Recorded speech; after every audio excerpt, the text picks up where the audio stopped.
Hey there, leaders. Listen, most of the challenges that you're dealing with right now, it's not about strategy. It's about people. People who think differently, communicate differently, and see the world through a completely different lens than you do. And this podcast, this is where we go underneath all of that. Not just what's happening on the surface, but the conversations and the decisions and the moments that actually shape how we lead, work, and grow. Listen, the world can feel chaotic these days. We see it every single day. And this is not a place where we're going to add to the noise. This is where we're going to simply rise above it, where we learn, where we challenge how we think, and where we simply get better. I'm Stephanie Chung, corporate executive, keynote speaker, and author of Ally Leadership: How to Lead People Who Are Not Like You. And over the course of my career, I have had the opportunity to lead teams and drive growth at companies like Wheels Up, Bombardier Aerospace, and American Airlines. And now as a keynote speaker, I get a different type of access, a different kind than most.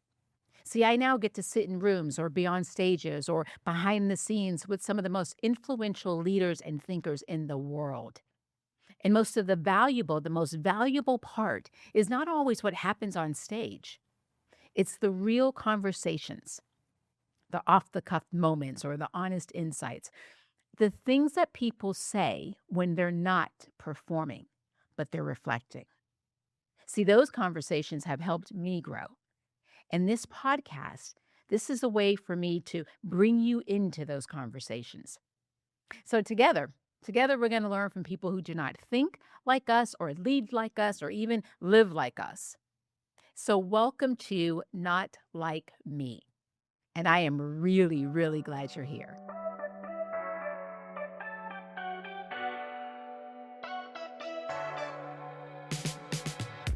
Welcome back. In more ways than not, my next guest and I are flat out opposites. I'm a Black woman who built her career in corporate America, and he's a white man who left the NFL to go blow things up at the Navy SEALs. And I say that with all the love in the world, because the fact that we are opposite is exactly why this conversation matters. Clint Bruce graduated from the Naval Academy, left an NFL career with the Baltimore Ravens and the New Orleans Saints to become a Navy SEAL, and completed multiple counterterrorism deployments post 9/11. After the military, he built TRG, a risk advisory firm for some of the country's top businesses and families, and Hold Fast, which trains veterans and former athletes to lead in the corporate world. As opposite as we might be on paper, Clint wrote an endorsement for my book, Ally Leadership: How to Lead People Who Are Not Like You. Clint, you have led in some of the most high-stakes, high-pressure, and diverse environments on the planet, and then brought those lessons into the boardroom. Today, we're going to talk about what those environments taught you, what our very different journeys taught both of us, and what most leaders are getting wrong. So, what do you say we get started? I want y'all to welcome my friend, my brother from another mother, Mr. Clint Bruce. Absolutely. It's a pleasure to be here. You've never looked better. Oh, In thank contrast, you. you always look wonderful. But then you're like, I'm next to this ogreish Shrek-looking machine. The guy who I trust with all of my, like everything. Here's what's really cool. First of all, you and I have been friends for Long over a time. decade. Yeah, it's Yeah. been a long time. So Yeah. I've known you for a very long time. I'm always, I won't even go into all the stories that we could share about when we're together in Yeah. public and how people respond, Yeah. because technically Yeah. they think, because of bias, that we shouldn't be friends, Mm. right? And so today I'm delighted that you're here. I'm really excited for my Yeah. audience to get to know you. And I want to go deep and wide into conversations that I love it. know will not just bless us, but will be a blessing for others as well. Yeah. So with that said, let's talk a little bit about your story, right? Sure. So you This started Forrest Gumpian this kinda Forrest Gumpy guy, rocker I've right? had. Yeah. Born in Texas and Yeah. then went on to go into the Naval Yeah. Academy, played football in the Naval Yep. Academy, then, went to the NFL, Mhm. then left the NFL to become a SEAL, Yeah. did some combat missions, and now you train and you're in the boardroom and you're helping leaders be better. Yeah. When you say it like that, it sounds It's cooler. impressive. It sounds cooler than it really was. I just kind of, stumble upwards, try hard, take notes, share them. I mean, that's kind of what it all Well, comes down and, to. and actually, that's a really good point because every single time, those are big transitions, are very Yeah. different. Yeah. And so every time you had to transition into something different, you had to not only go in and own the room, you had to earn the room, 100%. you know? Yeah. And so, what did you learn about yourself in You that know what? process? So I love that. I love that question. I love the opportunity to visit with you. I think we have people have far more in common than they imagine if they're just brave enough to listen Yes. and ask questions. And so the way I'll kind of answer your question, one of the questions I get all the time, especially from a group full of young men, okay, what's your favorite gun? And it's a natural question. It's Yeah. what someone probably asked me anyway. Mhm. But it's not the question I want to answer. And I always go, hey, are you asking me what my favorite gun is or what my favorite weapon is? And it's interesting because Yeah. you automatically did it. Yeah. What happens sometimes if I'm in a room full of young men, they'll go, well, it's the same thing. If I'm in a room where there's, it's an executive room and there's diversity and there's women, there'll be this ripple of awareness that goes across the audience as though they know there's a difference, even if they don't necessarily know what it is. Yeah. So I always lean into the young men. I go, listen, a gun is a tool. A weapon is what I use to win. My favorite weapon is a map. Yeah. Because once I have a map, I have everything. I know where the bad guy will be, what to come in, what to bring, what to leave, how to get home. And if I have a map, the worst I will ever be is wrong. But I won't be lost. Yeah. And wrong and lost are different animals, right? Woo! Preach, my And brother. when I describe my life biographically, I say I've lived on the ball field, the battlefield, the boardroom, and the breakfast table. And the breakfast table, that kind of governs our whole lives. We're born onto a breakfast table. Sometimes that's great. Sometimes that could be better. Yeah. We don't have a lot of authorship over that. Right. But then we build a breakfast table, right? And then, the ball field describes my season life as an athlete. Grew up in Arkansas, moved down here to Dallas, Fort Worth area, played at the Naval Academy, played in the NFL. No one knows I played in the NFL because I played the same position as Ray Lewis. He's all right. He's pretty good. I vividly remember, I joke about this. It's not a joke. I just remember being in practice one day going, and this is his second year. And I go, it might be easier to become a Navy SEAL than beat out Ray Lewis. And it was, so I did. So I left. And then I went to that battlefield season of life. Yeah. As a member of the SEAL teams. And listen, I love being a member of the SEAL teams. I'm proud of it. I love more being a member of the military. Because like for me, the SEAL teams are one finger on a fist, on an arm, on a body that's the whole United States military apparatus and national, and we need all of it, right? And then I came to the boardroom, and not long after that was kind of when you and I really met. Yep.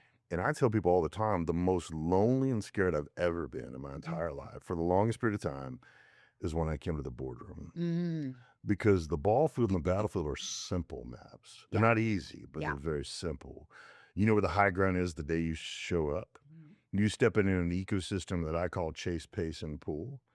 You're giving people, because the way you get to high ground is always the same, regardless of what map you're on. You just find and follow the right people to the right places. Become your version of what you love about them. We're all the right side of an equal sign.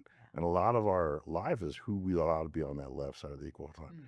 So this chase, pace, and pull mentality, like you're giving the people to chase in the military, commanding officer, senior enlisted, you're giving people to keep pace with your teammates, your peers, and you're expected to pull someone behind you. Same thing on the ball field, ball field and the battlefield. And then the boardroom was the first time I had to assemble that which I had always been assigned. Yeah. I'd always been assigned this chase, pace, pull ecosystem. The boardroom is when I had to start figuring out. And so for me, entrepreneurism was a way to do that. I would look at the universe of really great business leaders like you here in the Dallas Fort Worth area, go, hey, who do I want to learn from and be around? Who's leading at a really high level in the boardroom, but also at the breakfast table. That's right. Because if you're leading wealth in boardroom, but you're trash at the breakfast table, I don't want to learn from you. That's right. I can find somebody else, or I'll learn what not to. So for me, I've always used businesses as almost as an intelligence strategy to be around the people who are leading the way I wanted to lead on this new map. Because at the end of the day, it's just a map. A map has four things. It has five things. It has four boundaries and an X that you think is right. Given what you know at the time. And all a boundary is the line between the always and the never. Ooh. And that's just life. And That's life right. is like, hey, most of life is about moving what you thought you'd always do into the what you'll never do, right? I love it. And Well, let me ask you this though, because so what's good about that is, by the way, two things I want to say. One is when you said that you loved being a part of the military, right? So not just the SEALs. Yeah. And I appreciate that as an Air Force brat, That's right? That's right. And And it's like, I volunteered, you got drafted. that's right. And when you're a kid, you just go That's wherever right. they And tell in the you to modern go. era, I tell people all the time, it's like, I volunteered, my bride got drafted. That's right. That's right. And so, and the Exactly. point is the family serves. Right. The family The serves. family serves, and thank you for saying that. And but it shaped who I am, and Sure. I'm incredibly grateful for it. And it's funny, speaking just as a Navy SEAL, or to a Navy SEAL, I just was on Little Creek recently, yeah. where it's like SEAL team, SEAL team. Like Busy Little place. Creek is a base that Yeah. is where one of the places that the Virginia Navy Beach, yeah. SEAls train. But going back to the boardroom, so when you think of corporate America, Right. and when you think of the military, because one of the things I know Yeah. that you do is you train, special ops folks to now go into corporate. Yeah. What would you say are the biggest differences? Like, what do you have to almost deprogram? I love that. them, So there's you know? there's a few differences. One, I'd say the Mhm. terminology and the lexicon. Okay. And what I tell people is like, hey, every map has its unique kind of legend, its lexicon. Like a map of the ocean is called a chart, but Yeah. it's still a map, Yeah. right? Yeah. A fathom is 6 feet. What are the equivalencies, right? And so this map that we're on, we got to understand, the lexicon, the language, the terminology associated with a Yeah. map. The second thing is I call it rope, return on period of effort. Okay. The feedback loop in the boardroom is I'd never dealt with anything that took that long to figure out if what I did was right. Oh my Like, God. Say that louder for the people in the back. and you It gotta- can drive you And crazy. you've got an right? aviation background, Yeah. so you understand Yeah. this. The analogy I give operators, veterans, military guys, I go, there's this thing called nap of the earth, right? So nap of the earth is you're contouring above the tree line, right? It's this amazing way to fly. It's a little bit nerve wracking if you're riding, and but we have amazing aviators, right? And so you're used to that. Do this, see this, do this, see this. And so from a physiology perspective, on the ball field, every 7 seconds, I got feedback on effort, That's right? right. Return on a period of effort.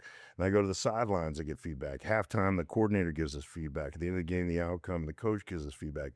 So when I was an athlete on the ball field, I never had to wait more than a few days to be able to self-assess my value, my place on this field. The battlefield is very similar. Yeah. The boardroom, I'd never done anything where it could take a year to figure out if what you did last Tuesday was right. Yes. And so not only is there a patience you have to build, there's a physiology, there's a wiring in your brain that you have to give time, because the brain's fascinating. There's a part of the brain called the amygdala, and it's the fear part of the brain. Yep. And the amygdala keeps you alive. The amygdala is that one in the movie says, we're going to die, right? It's just every time. If it doesn't know we're going to live, we're going to die, right? We have a premier institution here in Dallas called the Center for Brain Health and the Brain Performance Institute. And they saved me in a lot of ways. And so I learned so much from them. And the brain only processes uncertainty as doom, but it will accept very minimal evidence as certainty. And so learning how to convince my brain that just because I don't know the outcome doesn't mean it's bad, right? So all these playground that we learn over time, right? Like I had to replicate that, right? Because in my mind, if I wasn't winning, I was losing. Right. And that's why I tell young men all the time, I go, hey man, the most important thing is don't be lost. Right. And it's okay to be wrong because you can work with wrong. And sometimes you're not wrong, you're just early. Yeah. But you know what I love about what you're saying? And in this, everybody in corporate, hear my heart on this. Speed things up, right? Yeah. Just like have a sense of urgency, because those that work with a sense of urgency tend to have that as a competitive advantage. Yeah, that's and you're 100%. right. On the field, you got, no more than 2 days that you would know everything. Right. And battlefield, you probably have 2 Find out seconds, pretty 2 quick. minutes or Find out whatever. pretty quick, And yeah. in corporate, it just is excruciating how long things take. This is one of my frustrations with corporate America, and I always tell people, like, hey, let's understand the difference between being busy, being productive, and being fruitful. Yeah.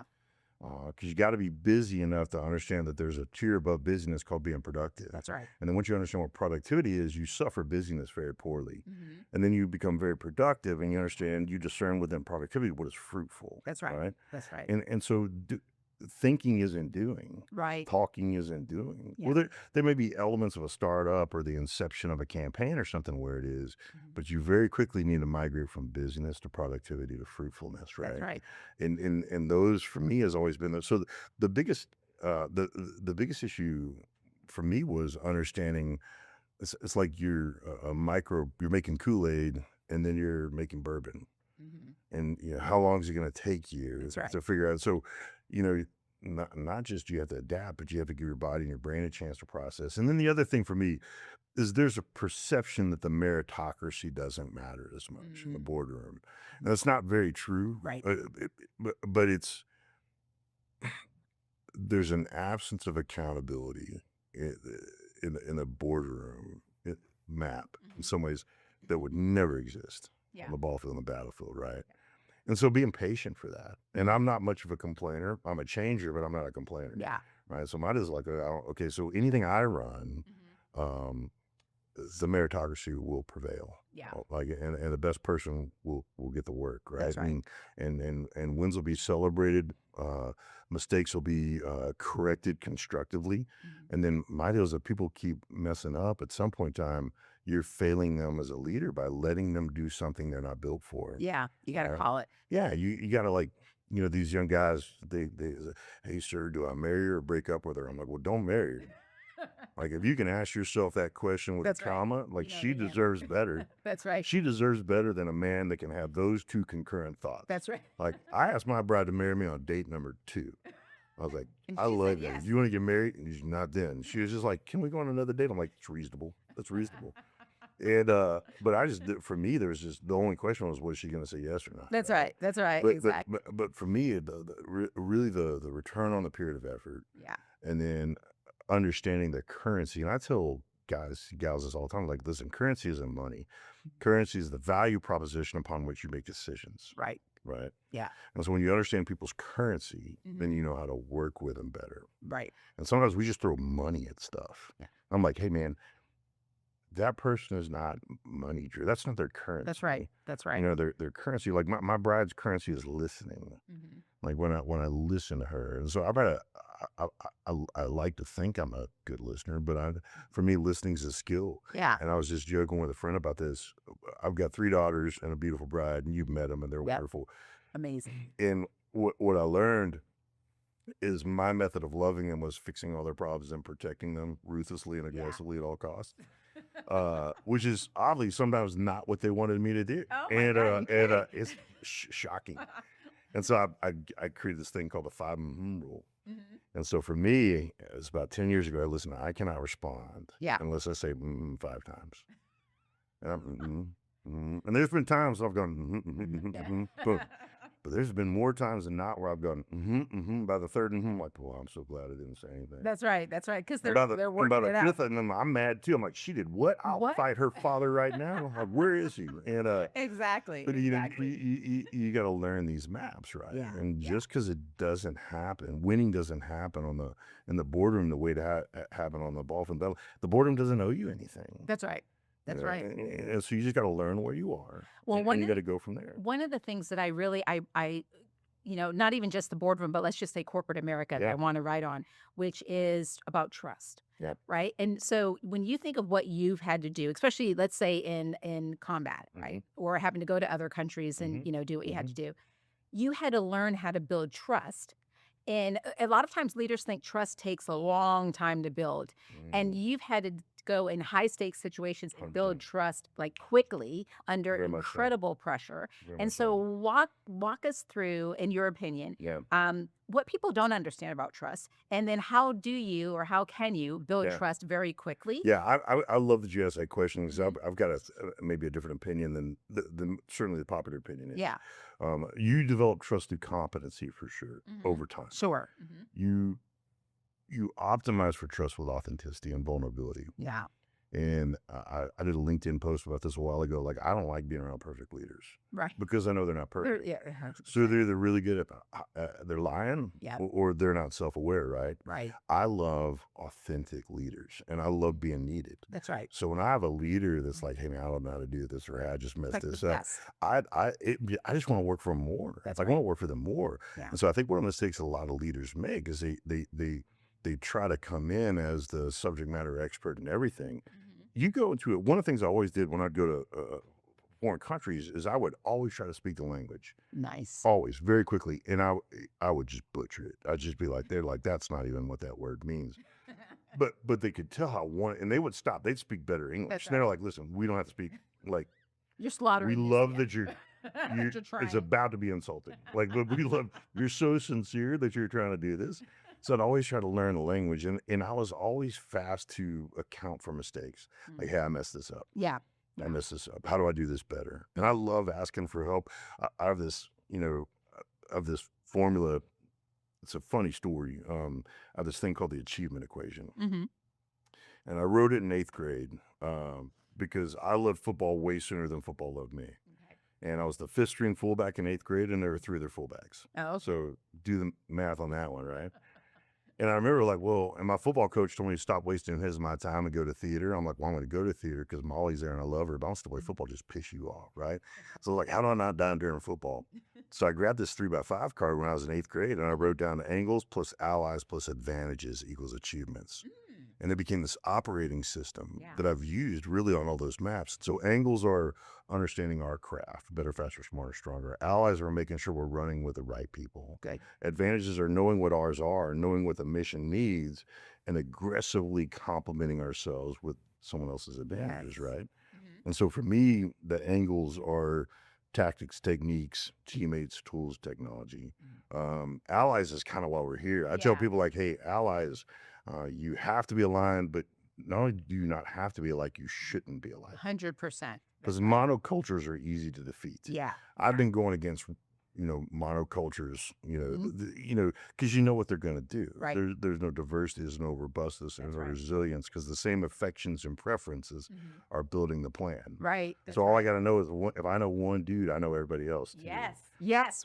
And so when we have this, so I tell people we got to be aligned. Yeah. But not only do we not have to be like, we shouldn't be aligned. Shouldn't be. That creates this kind of, I tell people our differences make us durable. Yeah. Yeah. Differences equals to the more differences you have, the more durability you have when you're applying for the mission, right? And the statistics are clear that in business anyway, the more diverse and not just, unfortunately, I think we have dumbed it down to just race and gender. Yeah. But it's like, no, diversity of thought, communication, yes, race and gender, lived experience, so on and so forth. And so if you have a team of people who are not alike, then the statistics are clear that they're going to outperform the teams that are alike. Right? It's funny to me that we've narrowed the definition of this word diversity into a very small definition. I'm like, well, that's an oxymoron, I think.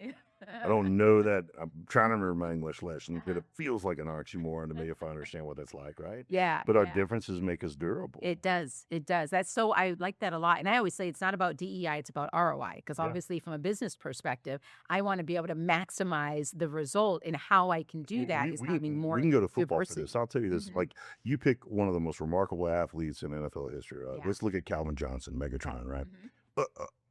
A unique physical specimen and an incredible guy, huge hard worker, right? But if you went into the NFL season with 53 Calvin Johnsons, you'd lose. That's right. You lose. Yeah. Because you need a haloti. You need so as remarkable as he is as an athlete and as a worker and as a teammate, so you gotta have the Pene Sewells. You gotta have so like you could pick the greatest athlete ever and staff a whole football team with, and they're not gonna win. They're not gonna win. Some of them may compete. That's right. I mean, you got 53 Miles Garrett's, you got a chance. Yeah. But you're still not gonna win. Still not going to win. You need that diversity. And so because we're friends, I'm going to and this is a perfect segue into this question, right? Which is the world needs both of us, right? Because we're so different and we are so opposite.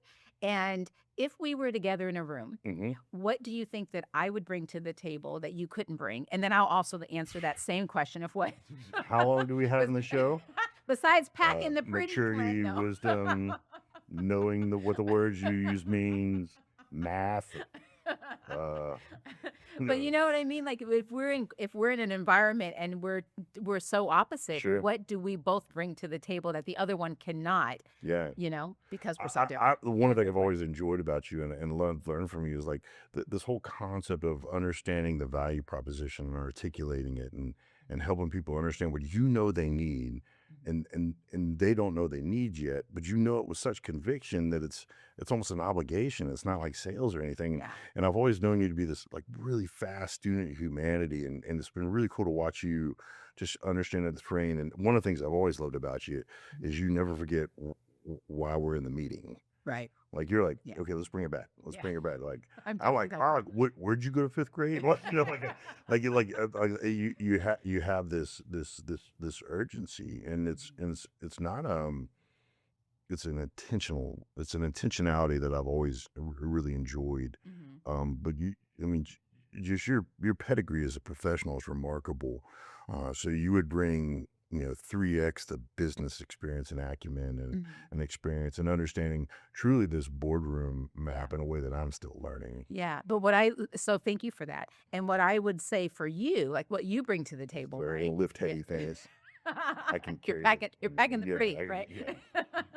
Is the fact that you're very, very good at just kind of looking at things from a very big viewpoint and then making it incredibly simplified. Oh, Right. So cool. you can take something very vast and then just break it down with either a story or an analogy where it's like, oh, okay, yeah, that makes complete sense. Awesome. That's Yeah, cool. yeah. Thank you And for it's that. no, it's really great. And one of the things, you and I have been together, and Yeah. let's just go there, right? We've been together in public where people are just I won't say put off. They are They're surprised. trying to figure it out. They're trying to figure out how do we know each other? Yeah. Do we know each Yeah. other? One time, and I don't know if you remember this, we actually went to a coffee shop together, and Ascension down there by the office. yeah, exactly. And I walked in, you stood up so that I knew that you Yeah. were there. You stood up, but it looked like to the cafe. I even tell this story in my speech Because it was because right around it all was the during the protests. It was during whole the real, calling, yeah, like Black Lives Matter, yeah, police yeah, shootings. There was a lot 100%. going on in the country, and so you stood up so that I would see that you were Right. here. As I'm walking towards you, there was two black gentlemen sitting next to Yeah, you, and yeah. they kind of pushed their chair back, like, okay, because it looked to them like you were standing up Yeah. to confront me. Yeah. Then we had to kind of settle that situation, right? And then there was like all the Yeah. white people looking. Yeah. It was crazy, and we were just meeting for coffee. I vividly remember Do you that. remember that? Yeah. It was insane. And so, but that And taught it was me a fun. lot. What was fun for me, and I think those are cues that because of my background, and so like Yeah. I'm not aware of them as much. Like I Sure, mean, to go sure. right there, one of the questions I asked you, if you Yeah. remember, I remember asking you. I said, "Hey, can I ask you an Mhm. odd question?" I asked it. If I describe you, I describe you as Black or African American. That's right. I remember that. And you were like, "Why?" I'm like, "Well, because I'm white, Right. and it doesn't matter what I think." And I hear That's this right. gentleman refer to himself as Black. I hear Yeah. this gentleman refer to as African American. Yeah. If you care, I care, right? That's right. That's right. And Yeah. two of those guys, Yeah. one of them pulled me aside after. He goes, I don't want to sound self-congratulatory or anything, Mhm. but he said, he goes, why'd you ask that question? I'm like, because I care. Like, That's right. it matters. And I don't Yep. have an opinion. Like, I don't have a Right. qualified vote. Like, you tell me. You're respecting Yeah, me enough to actually ask the you question. tell me. Like, That's right. Yeah. it's like when you ask a veteran, like a service member or veteran, I mean, there's a nomenclature that matters to you. I want to know what that is. That's right. And I want to be respectful. So it was also fun when I hugged you. Mhm. You can see like this collective exhale. Yeah. The whole cafe was like, oh, Because I didn't notice it at all until Yeah. I saw you notice it. that was the first And thing I then noticed. I was like, when "Whoa." I hugged you, and then Yeah. you looked around, I looked around, I was like, maybe that was a little. But that's awkward what for makes everybody our here. friendship Yeah. unique because we know that we're a conversation piece when I we think walk in. rightly, oftentimes people think I'm your security guard too. And a lot of times you are my security Well, guard. as a default, I will be. But they're like, there's no way. You're the guy that like- taught me how to shoot a gun. Yeah. You're the guy that taught me how to clear a room. Yeah. He taught me stuff I didn't think I needed to know. So Well, and interesting things like they'll rightly assume that you have tremendous business acumen. yeah. And then what's interesting for me is I just kind of sit there and then people realize like, oh, like he knows business. He knows right? business. And 100%. I'll honeysuckle dumb people into it. And then they're like, oh, that's your fault, man. And but I love that. And that's what makes it so fun. And like That's from a tactical perspective, if I'm building a team to do a particular mission, Mhm. so we'll go back to that advantages part of the achievement equation. Mm-hmm. So advantages, I define advantages. I really brought the achievement equation back out for my daughters because my daughter said, I can't about something. I said, hold on, let's talk about this. Yeah. Because in order to say you can't do something with Mhm. confidence, Yeah. what you're saying is, I already know everything I need to know about myself, Mhm. and I already know everything about the thing, Mhm. which is a pretty bold statement. Right. So I can't is not humility. It's not genuine humility. If anything, it's actually pretty arrogant to say I can't, right? And I kind of laid it out there. I said, hey, so you have allies, you have angles, and then advantages. And the advantages are talent and treasure. Mhm. Okay. So, and I was trying to put talent as, so the achievement equation puts talent in its place, which is 1/3 of the equation. Yeah. Actually, it's 1/2 of 1/3, but I don't know how to do the math on that.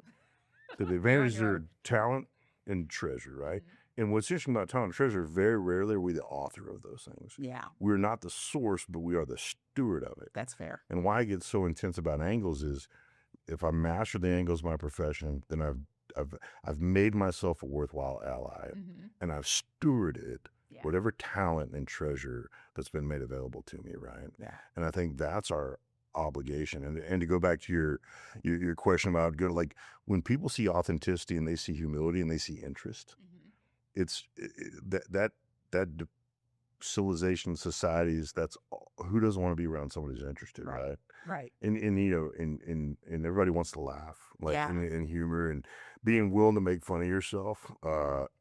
It's endearing, and Yeah. it gives permission for people to be imperfect too. I said something this to a buddy the other day. I said, man, I'm convinced that not everybody wants to be right, Right. but they want to be heard. Yes.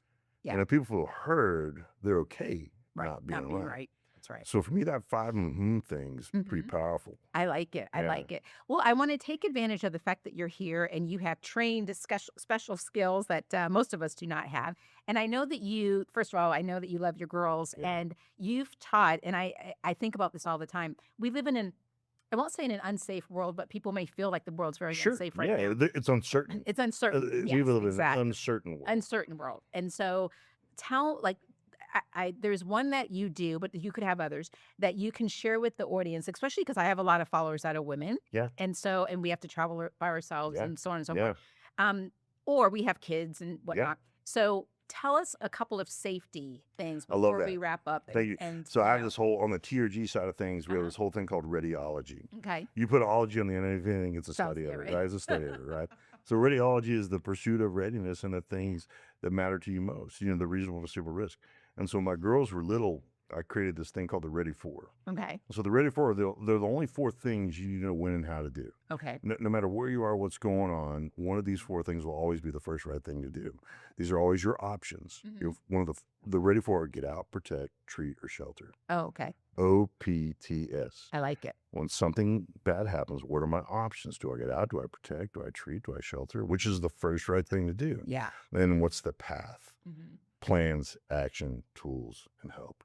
So the Ready For is a framework that allows people to pour their already good thinking. Okay. So I'll give you an example of Yeah. how good you naturally are at this. Mhm. So if we went out to your house and I said, hey, from a probability perspective, how would you rearrange out, protect, treat, shelter? And you go treat, shelter, out, protect. Mm. So you'd reorient the probability of a risk just based because you already know, right? Mhm. And then we call it the Ready For snapshot. And I'll send you this if you want to make Yeah, it that available would be to great. people. For sure. So the Ready For snapshot, I go, hey, what are you worried about? And you tell me, I go, okay, we're going to look at the probability of it. Because I'm a big fan of assigning a number to something. Okay. Because when you create a number, you suppress some of the emotion. Because again, the amygdala is freaking out because it Yeah. doesn't have. So you give it a number, and all of a sudden it's got certainty. You can see it for what it is. So what's the probability? I'll give you a great example. Give me something that you are just concerned about in your daily life. Just pick one. Just pick. There's no right or wrong answer. Okay, Just let me something. think. What am I concerned about in my daily life? Just I don't really have. I'm trying to think. This is putting me on the spot. Let's call it carjacking. Carjacking. Okay, let's talk about carjacking. Got Okay, it. so we look at carjacking and say we're talking about right over here. So from a probability perspective, what would you say? Is it unlikely, possible, probable, or imminent? Probably unlikely, or maybe unlikely or possible. Okay, Yeah. so let's call it 0.5. Okay. 0, 1, 2, 3, right? Okay. So 0 is unlikely, 2 is possible, 3 is probable, or whatever, 0, 1, 2, 3, right? And then we have challenge. So from a cognitive perspective, if it happens, how hard is it to solve? So you have simple, which is 1, you have complicated, which is 2, you have complex, which is 3, and you have chaotic, which is 4. Okay. So Simple. so Drive away. so now we're at Keeps the dark 1.5 door or locked. 1.5, right? Okay. So 0.5 on probability. We have 1, call it 1 on simple, right? Then we have availability. And you go, hey, how long are you going to be on your own? I call it being poor, the period of our responsibility. Okay. Minutes, hours, days, unknown. Okay. probably minutes, right? Yeah. So now we're at 1. So now we're at 2.5, Okay. right? Mm-hmm. And then we It's have like a math equation. 100%. So then and if I draw it out, it'll make a lot of sense to you. Yeah. And then we have responsibility, meaning in this circle of people, who am I responsible for? Me, which is 1, me plus 1 to 2, which is 2, me plus 3 to 4, which is 3, me plus many, which is 5. So when you run those things, it produces an actual number. Okay. I'll give you a great example of this. Well, wait, you know what? The one I do want you to share Yeah. for sure is the going in the store, in the mall, and your wife and your Yeah. girls in the We're car. talking about the one- game, the yeah, game. Yeah, exactly. 'Cause yeah. I think that one is So still stuck with me. you gamify things, right? And I remember my bride was saying, I get nervous. She says, I get nervous when I take the girls out to the mall to get our car. I go, great, let's play a game. And we name the doors 1, 2, 3, and 4. And like, we're going to play this game with the girls called the Get in the Car game. Yeah. Right? And so the girls are like, girls, we're going to play the Get in the Car game. And they're stoked. They fire it up. And I go, 2. And so they have a system. Oldest one opens the door, middle one throws the baby in, and then 2 rolls in, and then oldest runs in, and she goes in, right? And they close the door, and they win, right? Yeah. And so we would just play this game, going to church and stuff like that. And so I remember Amy, my bride, was going at the ball, and just something made her a little bit nervous. And she goes, hey, girls, let's play the Get in the Car game. So she's not alarming the girls. It's a game. They're acclimated to playing the game. And she was coming for this. Let's go to door 3. So the girls are running to the door 3. And she's just looking at the individual that's making her nervous, and she doesn't have to look for them. So all she's listening for is in. Nice. And she called me. She goes, that was amazing. I was like, well, I said, that's how we collapse in an executive protection detail. That's right. If something goes down, I'm calling the door. We're fighting, getting someone to the door. We hear in, and then they jet off, and we handle it, right? So what I love doing is exporting these battlefield kind of principles into the breakfast table. Yes. In a way that's not scary. And like the game, and it's funny, as my daughter got older, we have another game called the Tangle Up game. Super creatively named games. And what I would tell my daughter is like, hey, okay, I'm going to try to walk across the living room, and you're going to try to stop me. And you're going to grab my ankle, and then when I pull you off my ankle, you're going to grab my wrist. When I pull you off my wrist, and you go ankle, wrist, ankle, ankle, wrist. And they would see that they could literally slow me down. And I'm a pretty big, strong guy. Yeah. If all 3 of them are going ankle, wrist, ankle, wrist, ankle, wrist, I'm not going to make it very far, right? Yeah. And so we play these games with our clients and their kids, and the kids just think it's a game. And I remember vividly, my daughter was like, Dad, she turned about 12. I go, yeah, she goes, is the Tangle Up game from a kidnapping perspective? Yeah. I go, yeah, that's what it is. I said, what it does is it delays it. Right. It's because time is like dog years to a bad guy, and they don't have a plan B. That's what the bad guys, because they're lazy, right? So when plan A breaks out, they freak out. So my deal is that ankle, wrist is just giving you time. Well, and she goes, to get in the door? I said, yeah, that's what it is and so, and parents ask me all the time, like, when do I tell my kids about bad people? I'm like, you don't have to tell them. Like, you teach them these games. Yeah. And then they're ready to hear more based on the questions they ask you. And if they can ask you a question, realizing they already have the answer, that's a pretty powerful moment. Well, I want to thank you because, one of the things that, I made a comment saying you taught me how to shoot a gun. I remember I went to your office for a board meeting. And it was kind of a pop-up board meeting. This is when we were doing stuff for Texas Commission of Law Enforcement. And so I'm in a, dress and heels and all that stuff. And I'm like, okay, like I'm here for the board meeting. And for some reason you were like insistent that I do this gun shooting situation. I was like, I didn't come here to shoot guns. And why am I?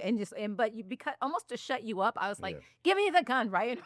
So you're teaching me how to shoot. You crushed it. And I crushed it. I do remember I crushed it. And I think the reason I crushed it is because I was so irritated. Like, why is he insisting I can do that. I can right? Let me just just focus and shoot and shut him up, right? And I remember at the end I said to you, why did you make me do that? And you go, because the guns were here and I could tell you were nervous about it. And I didn't even know that. I didn't know I had a fear of guns. And you were right. You were 100% right. I was nervous. I saw it. I didn't want to say anything because I was like, okay, let me just focus on board B. I do appreciate that you were insistent that I pick it up, learn how to do it, handle it, and and you took the fear out of it. And for me, the gun was just a metaphor. Yeah. Like down at our office, we call it the Ready Lab. And I go, listen, I have 2 goals for everybody when they leave the Ready Lab. Yeah. I want to put them through experience where they leave wondering, yeah, what else can I do that I never thought I could do? Yeah.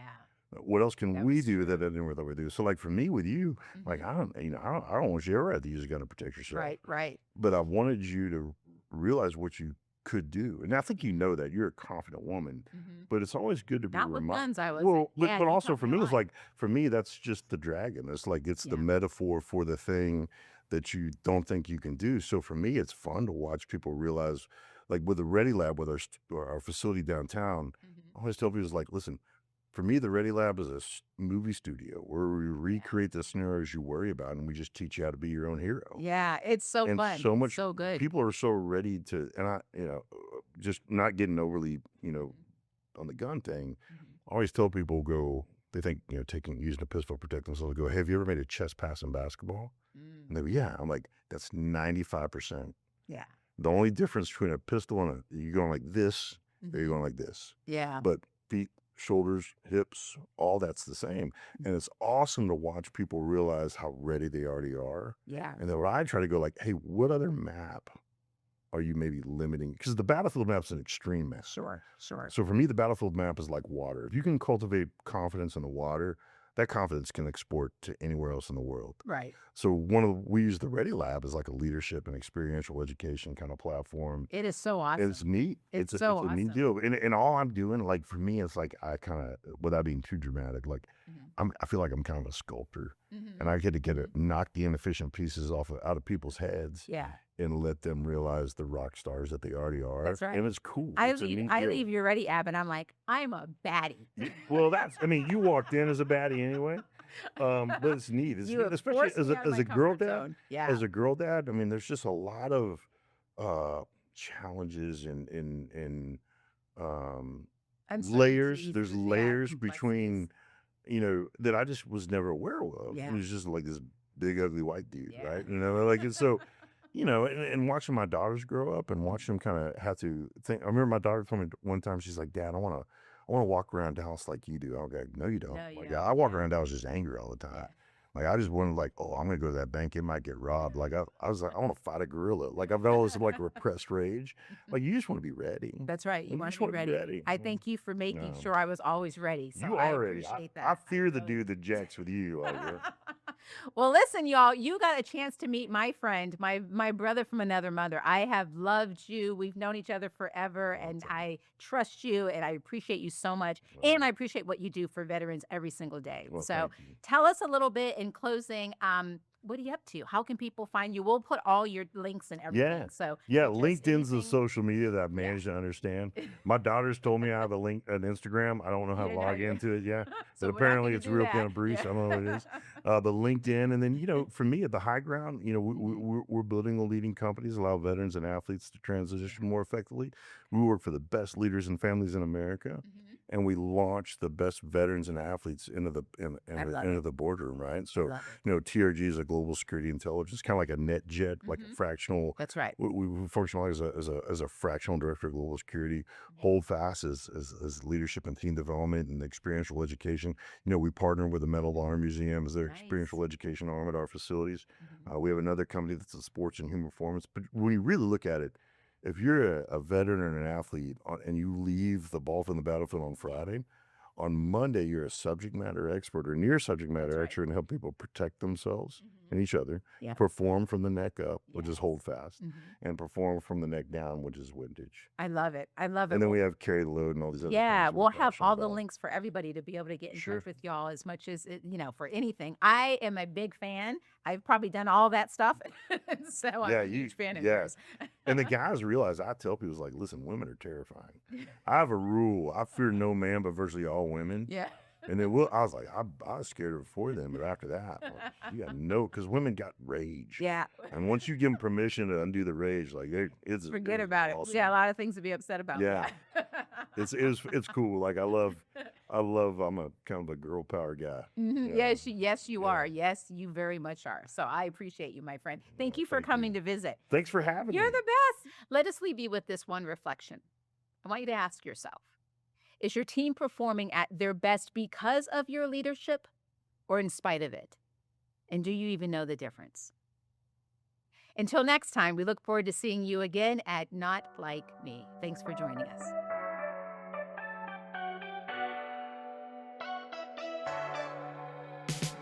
Thank you so much for tuning in to Not Like Me. Listen, if this conversation made you think, Do not keep it to yourself. Share it with a colleague or send it to a friend or a loved one. Bring someone else into the conversation because growth doesn't happen in isolation. It happens when we learn from others, even when they're not like you. I'm Stephanie Chung, and I look forward to seeing you next time.